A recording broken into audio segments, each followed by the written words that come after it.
Okay. How about Yamish?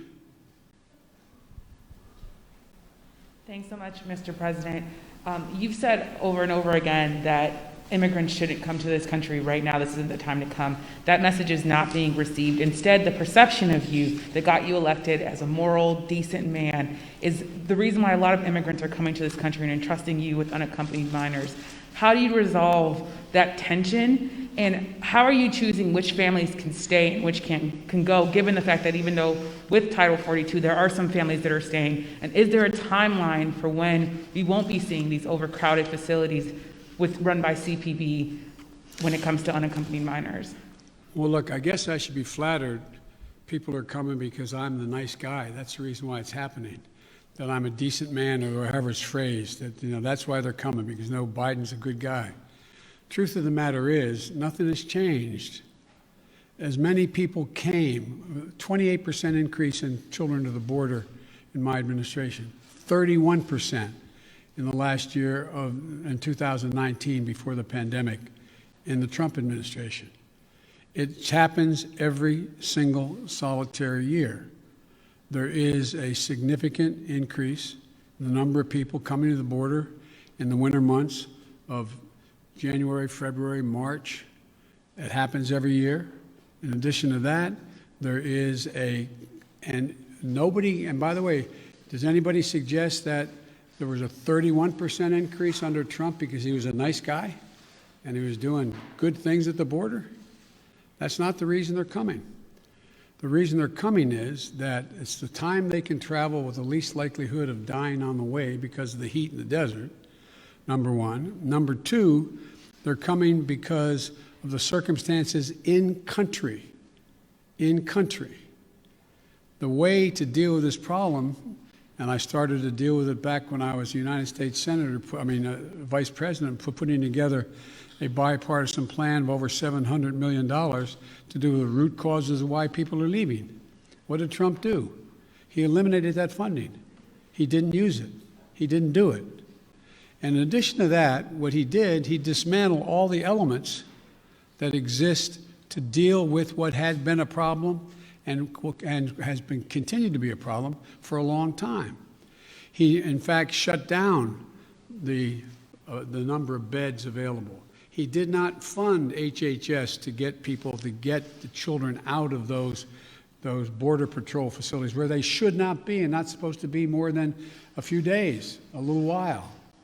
But he dismantled all of that. And so what we're doing now is attempting to rebuild the system that can accommodate what is happening today. And I'd like to think it's because I'm a nice guy, but it's not. It's because of what's happened every year. Let me say one other thing on this.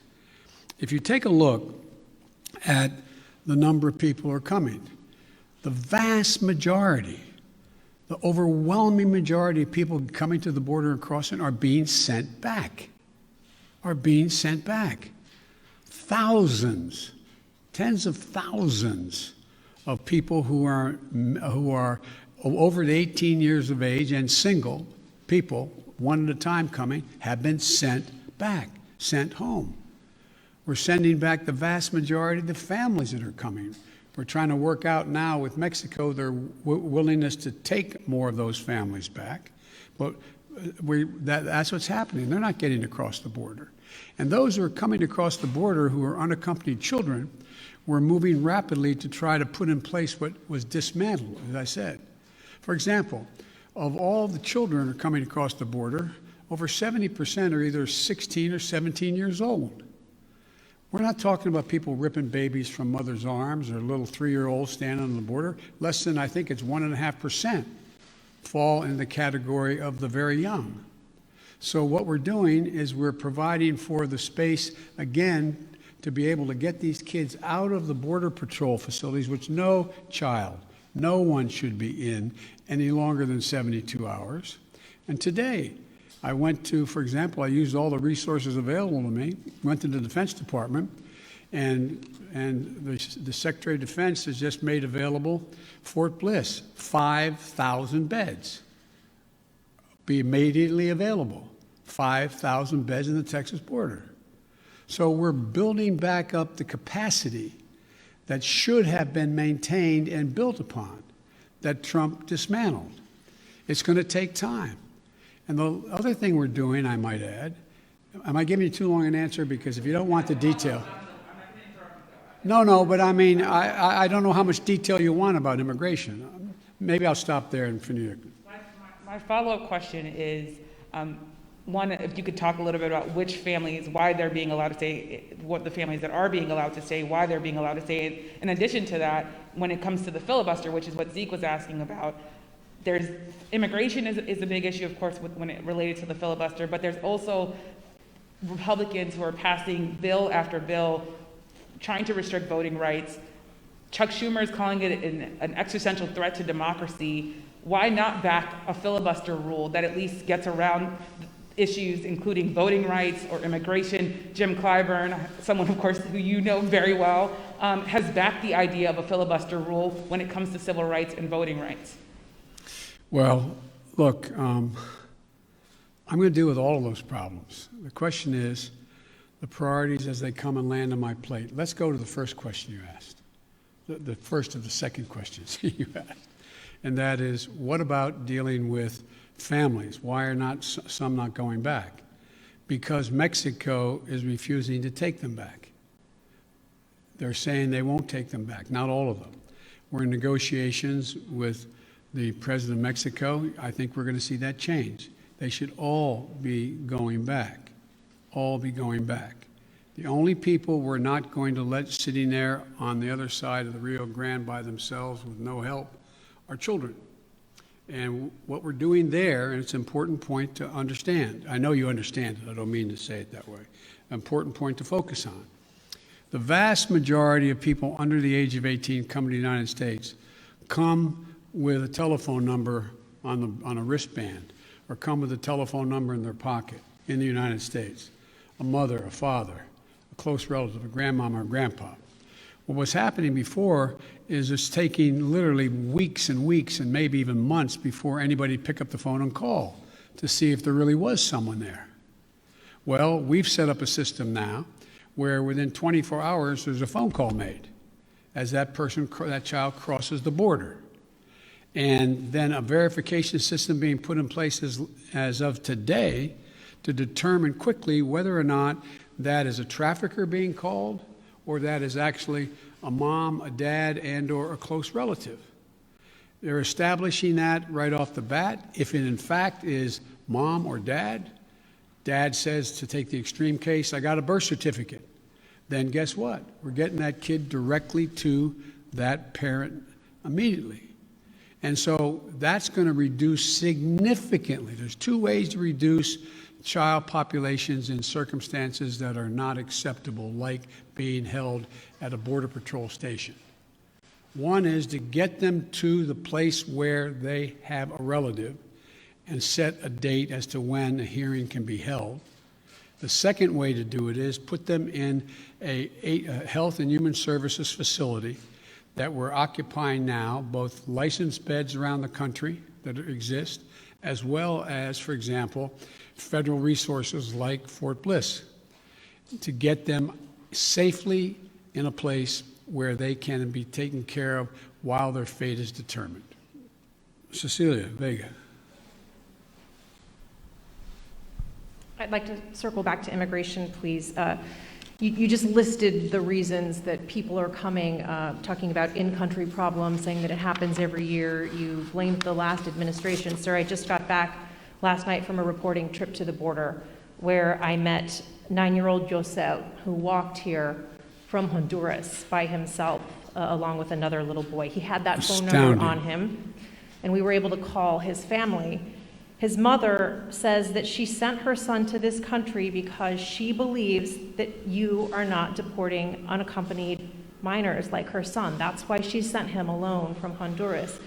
So, sir, you blame the last administration, but is your messaging in saying that these children are and will be allowed to stay in this country and work their way through this process, encouraging families like Josel's to come? Well, look,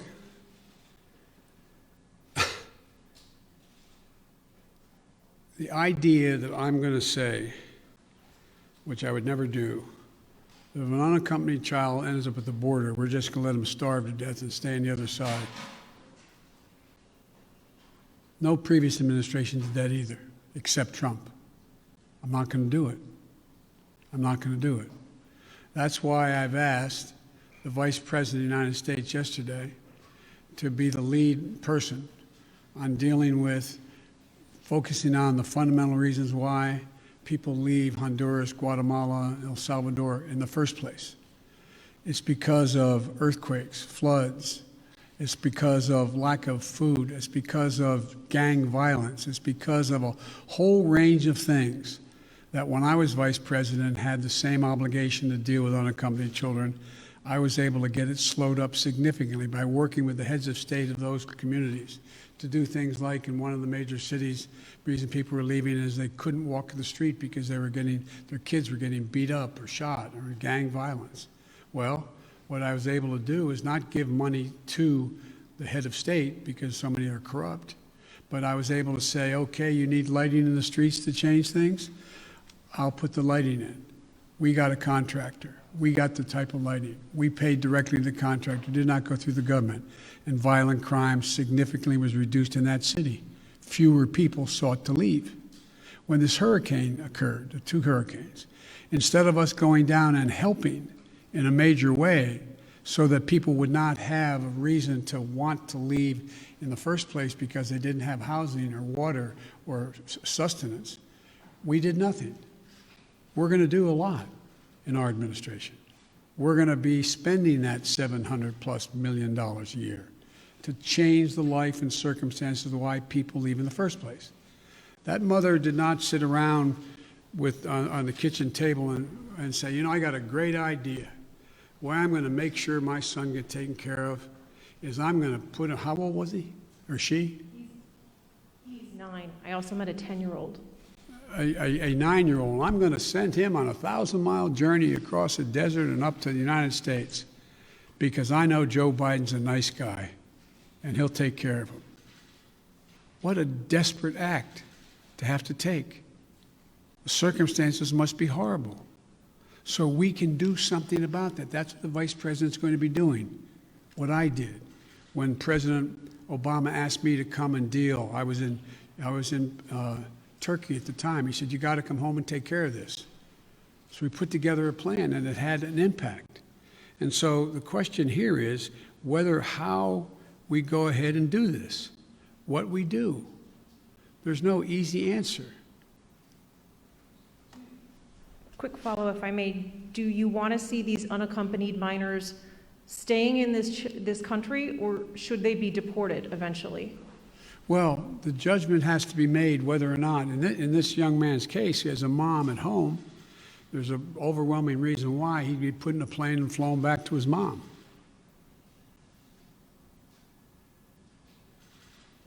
Follow, sir. You mentioned circumstances that must be horrific. The Customs and Border Protection Facility in Donna, Texas, I was there, is at 1,556% capacity right now with mostly unaccompanied minors. There are kids that are sleeping on floors. They are packed into these pods. I've spoken to lawyers who say that some of these children have not seen the sun in days. What is your reaction to these images that have come out from that particular facility? Is what's happening inside acceptable to you? And when is this going to be fixed? That's a serious question, right? Is it acceptable to me? Come on. That's why we're going to be moving 1,000 of those kids out quickly. That's why I got Fort Bliss opened up. That's why I've been working from the moment this started to happen to try to find additional access for children to be able to safely, not just children, but particularly children, to be able to safely be housed while we follow through on the rest of what's happening. That is totally unacceptable. Okay, Kristen. Thank you very much, Mr. President. Given the conditions that were just laid out at the migrant facilities at the U.S. border, will you commit to allowing journalists to have access to the facilities that are overcrowded moving forward? I will commit when my plan very shortly is underway to let you have access to not just them, but to other facilities as well. How soon to be able to have access to the facilities. We've obviously been allowed to be inside one, but we haven't seen the facilities in which children are packed together to really give the American people a chance to see that. Will you commit to transparency on this issue? I will Mr. commit to transparency, and as soon as I am in a position to be able to implement what we're doing right now. And one of the reasons I haven't gone down, all my chief folks have gone down, is I don't want to become the issue. I don't want to be, bringing all the Secret Service and everybody with me to get in the way. So this is being set up, and you'll have full access to everything once we get this thing moving. Okay, and just to be clear, how soon will that be, Mr. President? I don't know, to be clear. Do you bear responsibility for everything that's happening at the border now? I hear you talking a lot about the past administration. You decided to roll back some of those policies. Did you move too quickly to roll back some what, I'm sorry? Policies. Did you move too quickly to roll back some of the executive orders of your predecessor? First of all the policies that are underway were not helping at all. Did not slow up the amount of immigration and as many people coming.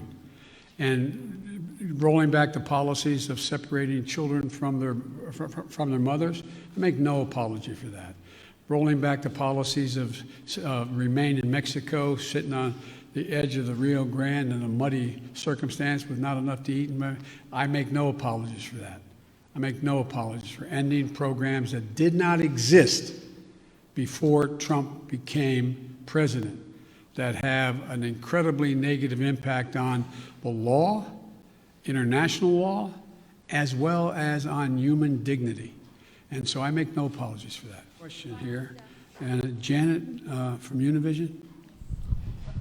Thank you, Mr. President. We too have been reporting at the border, and just like Cecilia, we ran into a pair of siblings who came in on Monday, were detained by CBP, had the phone number for their mother who lives in the U.S. We have contacted the mother. That's the only way they know her kids are here, because CBP today, Thursday, has not contacted that mother. So when can we expect your promise of things getting better with contacting and expediting? Well, they're the already process? getting better, but they're going to get they're going to a whole hell of a lot better real quick, or we're going to hear some people leaving. Okay? We can get this done. We're going to get it done. I had a long meeting with the entire team and several cabinet level officers the other night. We're going to be moving within the next week over 100,000, 1,000 people out of the Border Patrol into safe, secure beds and facilities. We're going to significantly ramp up. We're already out there contacting everyone from getting some of the employees at HHS. There's a lot of them doing other things and move them into making those calls. We're in the process of rearranging and providing for the personnel needed to get that done. But I admire the fact that you were down there, you're making the calls yourself. It's real. The next thing that has to happen, though, as you well know, has to happen. There have to be some certitude that this is actually mom, dad, or whomever. And there's ways to do that. There's ways to do that, a little bit like determining whether or not you got the right code for your credit card. What was your dog's name, kind of thing. I'm being a bit facetious, but not really. And also seeking harder data from DNA to birth certificates, which takes longer. So I want to do this as quickly, as humanly possible, and as safely as possible. As you well know, treating the root causes in Latin America doesn't change things overnight. How do you realistically and physically keep these families from coming to the U.S. when things will not get better in their countries right away? Well, I can't guarantee that, but I know, that old thing, the journey of 1,000 miles starts with the first step. You know as well as I do. You cover it.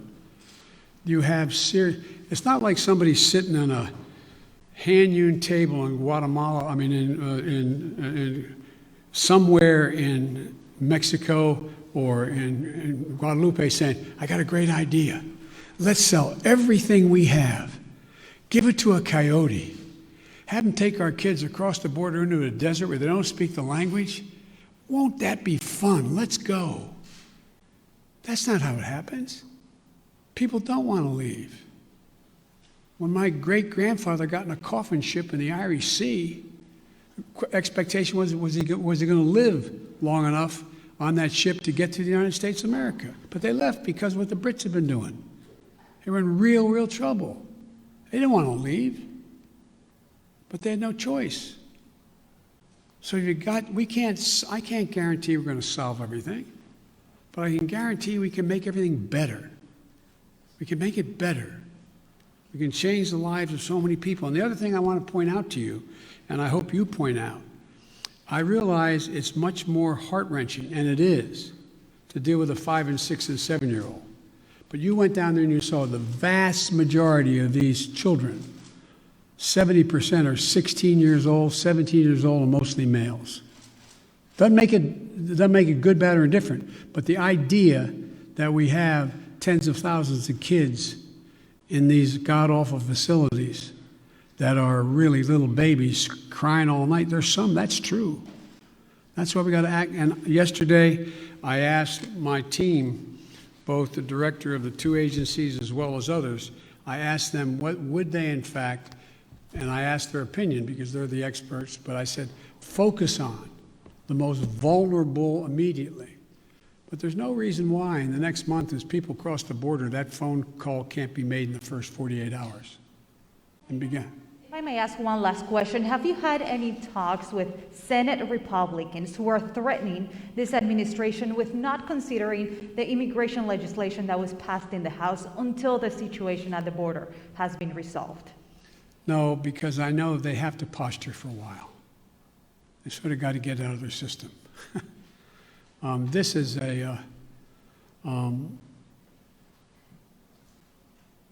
but I'm ready to work with any Republican who wants to help solve the problem or make the situation better. But folks, I'm going. Thank you very, very much. I appreciate it. Thank you.